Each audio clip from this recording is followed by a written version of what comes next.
Hello folks, welcome to a Trainee Rainy, part of the Walkie Talkie network of videos that I'm doing currently.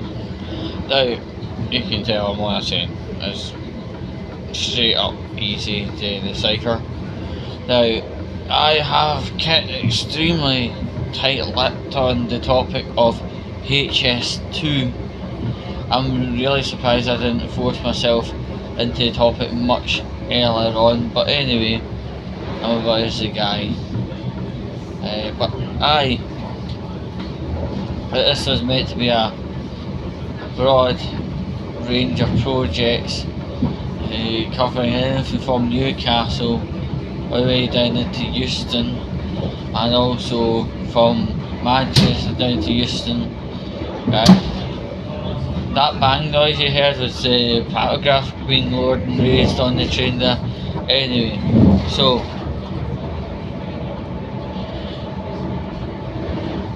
the cost for this project, Hiroshima, right? The current stand is £74 billion. The country doesn't really have much money the way it is to try and invest on such a project. It's massive, I find it insane. But it was meant to give a new railway station for Birmingham, also known as Curzon Street. That's why I'm covering this in a weekend in Birmingham. But anyway, there was meant to be a new station in Birmingham.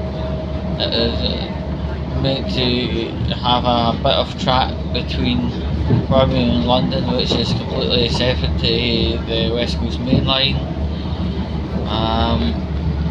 And right away, because the cost is so eye-washingly expensive in Hiroshima compared to the white paper, they cut off anything north of Birmingham. So now it's this plan of track between Birmingham and London. I suppose it'll have stops in between, and it'll be run by trains that are not the current fleet, so to speak. They're going to be by then dedicated trains to do over 150 miles an hour, allegedly, and that's how that will roll. But yeah, it's still going to cost over 70 billion just for the Birmingham to London part. People are not saying it's good value for money. We've already got West Coast Main Line between Birmingham and London, and the distance between Birmingham and London is just over 120 miles. So if you do 73 billion divide by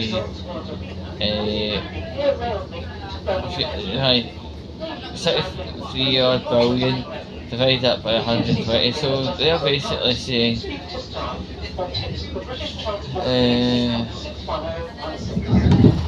per mile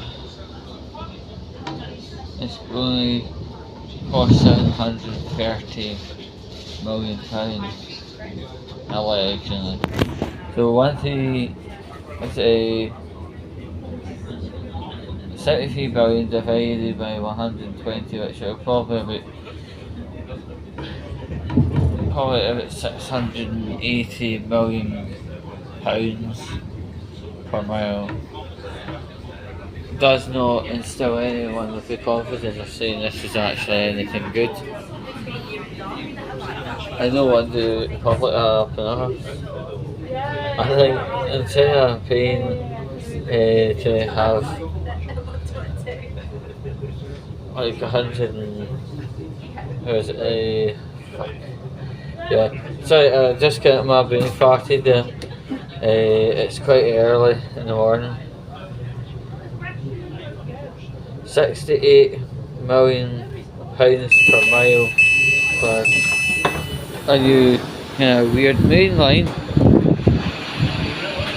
does not reek of good value. It seems that the general public yet again have been robbed mercilessly by the government. I'm not pro or anti-government, but this really does make a really quite good argument for it.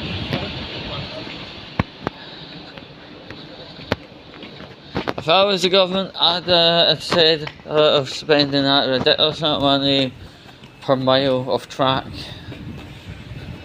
I would have took the other option, upgrading what I've already got, because especially the East Coast Main Line is in a state of repair you could describe as fucked. Right? It's been under-maintained, severely neglected, and it's always having one issue or the other each day. And the West Coast Main Line seems to be a bit better, but ultimately, yeah, it needs regular maintenance, and to be honest, it's time to actually it's time to maintain what we've got rather than buy copious amounts of what we don't have and what we cannot quite finance. Oh, it's wild, but I think that's all I've got to say on the matter. So whatever you're doing this weekend, make sure it's fun, make sure you're safe, and make sure you're keeping yourself legally right. Catch you later, folks.